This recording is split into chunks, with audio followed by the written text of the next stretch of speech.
Google पे लोग क्या क्या सर्च कर रहे हैं और बिजनेस रिलेटेड जो भी सर्च हो रही है आज हम उसके बारे में बात करेंगे। मैं हूं Paresh Gupta. I am a world record holder for mentoring maximum number of young startups in the world and I have also been a topper of my CBSE board in the state, SRCC, chartered accountant and MBA from London School of Business and Finance. और मैं एक institution चलाता हूं जहां पर हम entrepreneurs produce करते हैं। तो आइए बात करते हैं एक्चुअली ऐसे कुछ स्टोरीज की और ऐसे कुछ क्वेश्चंस की जो सबसे ज़्यादा लोग गूगल के ऊपर ढूंढते हैं। और इसके एंड में एक बहुत इंटरेस्टिंग स्टोरी होने वाली है, तो stay tuned and do not leave this video. सबसे इंपॉर्टेंट क्वेश्चन और सबसे कॉमन क्वेश्चन जो लोग पूछते हैं वो है how to start a business. Actually सुनने में बड़ा आसान सा लगता है और एक्चुअली करने में सबसे डिफिकल्ट चीज़ है। और जब हम पढ़ने लगते हैं और हम बोलते हैं पढ़ लो बिजनेस, तो बिजनेस पढ़ाने से ज़्यादा बिजनेस करना इंपॉर्टेंट होता है। But how to start a business, देखिए सबसे इंटरेस्टिंग चीज़ जो मैंने आज तक सीखी है बिजनेस में वो है कि पहले आप ऑब्जर्व करिए। अगर आपकी ऑब्जर्वेशन पावर अच्छी है तो आप बहुत अच्छा बिजनेस कर सकते हैं। सो आप देखिए कि आपके आसपास लोगों की क्या रिक्वायरमेंट्स हैं, आप कहाँ से चीज़ों को ढूंढ सकते हैं। और इनफैक्ट हम एक lean model canvas, business model canvas की बात करते हैं काफ़ी बार, जहाँ पर हम बताते हैं कि कौन सप्लायर है, कौन कस्टमर है, क्या वैल्यू प्रोपोजिशन है। इसमें 3 बड़े फैक्टर्स सबसे इंपॉर्टेंट पिलर्स होते हैं। और उसमें सबसे इंपॉर्टेंट होता है कि मेरा कस्टमर कौन है, कस्टमर को मैं क्या बेच सकता हूं। सपोज आपके सामने कोई नजर आता है जिसको कुछ एक्स चीज की रिक्वायरमेंट है, तो वो रिक्वायरमेंट आप फुलफिल करके बिजनेस कराने की सोच सकते हो। दूसरा चीज है आपके पास कोई सोर्स है, कोई चीज ऐसी चीज है जिसको आप बेच सकते हो, स्पेशल है, डिफरेंट है, तो वो अपने आप में एक आपके पास एक सोर्स का एडवांटेज है। और तीसरा है आपका अनफेयर एडवांटेज, वैल्यू प्रोपोजिशन, कि बाकियों से आप में क्या अलग है। सो आप ये सोचिए कि कैसे आप कोई भी चीज को स्पेशल देख सकते हो। एंड सारी प्रॉब्लम्स आपके सॉल्व करने के लायक नहीं होती है। सो टू स्टार्ट अ स्टार्टअप आपको 2-3 चीजें चाहिए, एक अच्छा आइडिया, एक अच्छी टीम, खूब सारा पैशन, खूब सारा विलिंगनेस, और बाकी सब चीज़ों को भूल जाइए।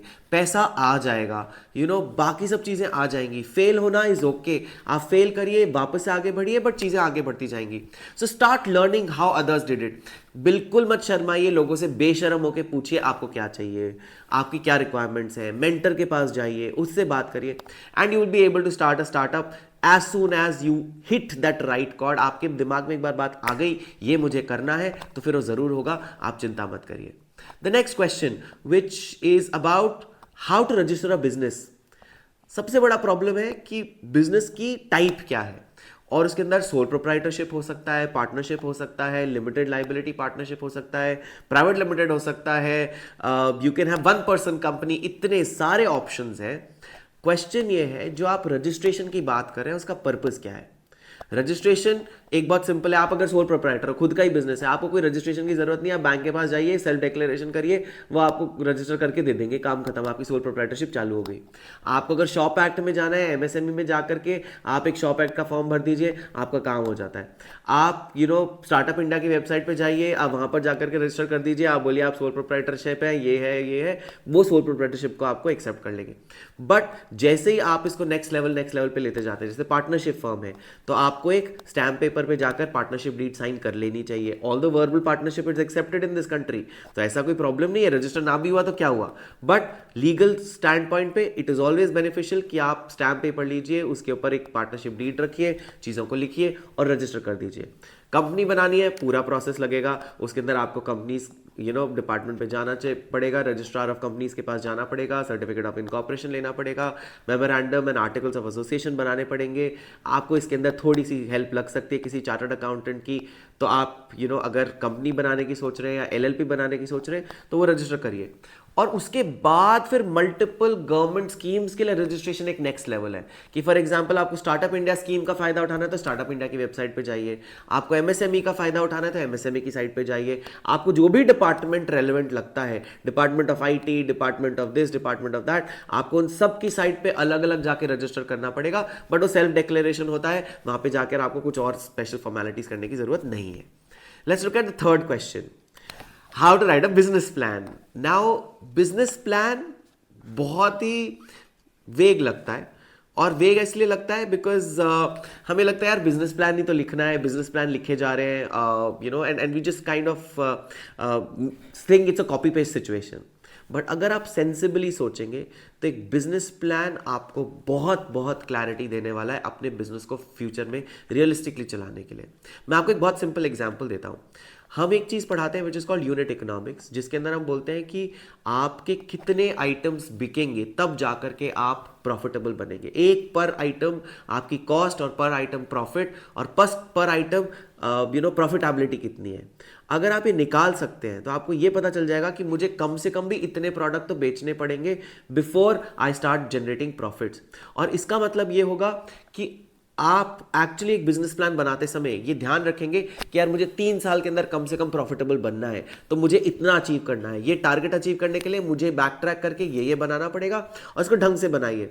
बहुत सारे टूल्स हैं, बहुत सारी टेक्निक्स हैं, बहुत सारे मेथड्स हैं। एक एक्सेल शीट खोलिए, थोड़े से प्लान बनाइए, बट हमेशा बैक ट्रैक करके बनाइए। सो बिजनेस प्लान कभी भी यहां से आगे जाने की बजाय ये बोलिए आपका 5 साल बाद का विजन क्या है। 5 साल बाद आप suppose x number of units बेच रहे हैं, तो उन यूनिट्स को बेचने के लिए आज क्या क्या करना पड़ेगा, हर एक साल कितना ग्रोथ आएगा, वो आएगा कैसे, क्या करना पड़ेगा, कितनी टीम लगेगी, कितने रिसोर्स लगेंगे, कितना पैसा लगेगा, वो सारा आप अगर उल्टा कैलकुलेट करके बनाएंगे तो आपका बिजनेस प्लान ज्यादा अच्छा बनने वाला है। Question 4, how to start the startup without any money. मैं आपको एक मज़ेदार बात बताऊंगा कि जितने भी बड़े बिजनेसमैन हैं और जितने भी बड़े नाम हम सुनते हैं, वो सब जीरो से हीरो बने हैं। They were all rags to riches stories and that is exactly where they have been excelling. So आप ये बिल्कुल मत सोचिए कि बिजनेस करने के लिए बहुत सारा पैसा लगेगा। ये सबसे बड़ा मिसकंसेप्शन है। इनफैक्ट इट इज़ ओके कि आपके पास आइडिया है, एग्जीक्यूशन स्किल्स है, बाकी एबिलिटीज है, तो पैसा कोई और लगाएगा, वो अपना पैसा कमाएगा, आपको उसके लालच में नहीं पड़ना है। आपको सब कुछ अपने पास रखने का लालच नहीं करना है। That is the only problem. So अगर आप प्रॉफिट शेयर करने को रेडी हो, भाई जिसने इन्वेस्ट किया है वो तो पैसा कमाना ही चाहेगा ना, बट आप अपनी मेहनत का पैसा बिल्कुल कमा सकते हो and that is all pretty okay. So that is how most people do it. आज आप किसी भी स्टार्टअप को देखिए, they start with an idea, then raise funding, then raise funding, then raise funding. So this is one thought which is something which we should be very okay with। सब लोगों को कोई मेहनत करने वाला भी चाहिए। तो अगर कोई इन्वेस्टर है तो कोई एग्जीक्यूशन करने वाला भी। आप एग्जीक्यूशन करने वाले बन सकते हो without any money. That is number 1। Second, all the startups and all business ideas can be made simple to an extent कि आप उसका एक छोटा सा पार्ट से शुरू करिए। आपको पूरा बड़ा बिजनेस चलाने की जरूरत नहीं है। आप एक छोटा सा ई कॉमर्स प्लेटफॉर्म से शुरू कर सकते हो। आप एक छोटा सा इंस्टाग्राम का अकाउंट बना करके भी बिजनेस शुरू कर सकते हो। आपने घर से एक खाना बनाने का बिजनेस भी शुरू कर सकते हो। एंड वो छोटे छोटे बिजनेसेस शुरू करके उसको बड़ा बनाते जाइए। So you can always grow and grow and grow. आपको ये जो थॉट प्रोसेस है ना कि आपको बड़े से ही शुरू करना है, वहां पर हम गलत हो जाते हैं। ये जो विजन ऑफ ड्रीम्स है, उस ड्रीम को थोड़ा सिंप्लीफाई करिए, उसको रियलिस्टिक बनाइए and you will always be happy to start your business. I have done that multiple times in my life without any money. I have build businesses and it is absolutely possible. So don't worry about that. Last question, how to get a business loan. अगर आप startup हो तो ये बहुत difficult होने वाला है आपके लिए, क्योंकि स्टार्टअप्स को लोन नहीं मिलता है। तभी उनको इक्विटी इन्वेस्टर्स के पास जाना पड़ता है और नाकरा करनी पड़ती है और फंडिंग उठानी पड़ती है। बिकॉज बैंक के पास आप जाओगे, वो आपसे 3 साल की बैलेंस शीट मांगेगा, एसेट मांगेगा, मॉर्गेज मांगेगा और तब जा करके लोन देगा, नहीं तो वो लोन देता ही नहीं है। और मैं बहुत सारे बैंक्स को ऐसे अप्रोच कर चुका हूँ। बट गवर्नमेंट की कुछ स्कीम्स हैं जिसको आप फॉलो कर सकते हो। स्टार्टअप इंडिया की वेबसाइट पर जाइए, उन स्कीम्स को फॉलो करिए, वहाँ पर शायद आपको कुछ लोन मिल जाए। बट अगर आप स्टार्टअप हो, नया बिजनेस शुरू कर रहे हो, फ्रेंड्स, फैमिलीज एंड फूल्स, इनसे लोन मांगना ज्यादा आसान पड़ेगा। अपनी प्राइवेट क्रेडिबिलिटी पे लोन लेना ज्यादा आसान पड़ेगा। और ये सब कुछ वर्क नहीं कर रहा है तो जाकर के एक बढ़िया पिच डेक बनाइए, बढ़िया इन्वेस्टर्स के सामने पिच करिए। हो सकता है आपका चांस लग जाए और आपको बढ़िया एंजल फंडिंग मिले। नेक्स्ट राउंड पे आप जाते जाओ। Wish you all the best. और हम भूल गए थे पर हमारी एक स्टोरी। सो मेरे को याद है कि एक बहुत ही फेमस ज्वेलरी ज्वेलर है और उनकी स्टोरी रैग्स टू रिचेस की इतनी ब्यूटीफुल है। जब मैंने वो सुनी तो मुझे लगा यार कितना सिंपल सा थॉट था, आज की डेट में वो कितने बड़ा बिजनेस कर पा रहे।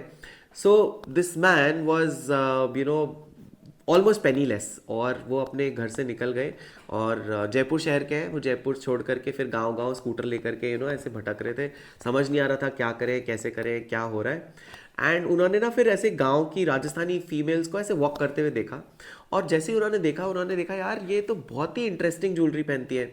और जोधपुर की ज्वेलरी बहुत अलग है, अजमेर की ज्वेलरी बहुत अलग है, उदयपुर की ज्वेलरी बहुत अलग है और सब लोग का अलग स्टाइल है, सब लोग के अलग पहनने का तरीका है। और चांदी की ज्वेलरी थी। सो ही सेड कि यही उतरवाएंगे। सो उन्होंने उनसे यूज्ड ज्वेलरी उन लेडीज़ की खरीदी, और उनके पास कुछ 100-200 रुपए उस टाइम पे थे, तो उन्होंने केवल एक या दो ज्वेलरी के आइटम खरीदे और वो वापस उसको जयपुर लेकर आए, और जयपुर में ला करके उन्होंने फॉरेनर्स को एंटीक ज्वेलरी कर करके बेचा। सो वो एंटीक सिल्वर ज्वेलरी जो कि पूरी वॉर्न आउट हो चुकी थी, हल्की सी काली पड़ चुकी थी, बहुत बार पहनी जा चुकी थी, उसको उन्होंने कम से कम 5 गुना दामों पे बेच दिया, and foreigners loved it and that was a great business. So आप समझिए कि कैसे एक छोटा सा ज्वेलरी का आइटम कहाँ पहुंचाया जा सकता है। And then the days are कि आज जयपुर एक्चुअली इंडिया का one of the biggest silver jewellery and antique jewellery centre है, and it is credit to this man. So yes, anything can happen to you. आप भी ऐसी छोटी छोटी opportunities ढूंढिए, क्या मालूम आपको भी ऐसी अपॉर्चुनिटी मिल जाए और आप भी अगेन एक बहुत बड़े बिजनेसमैन बन जाए। Wish you all the luck.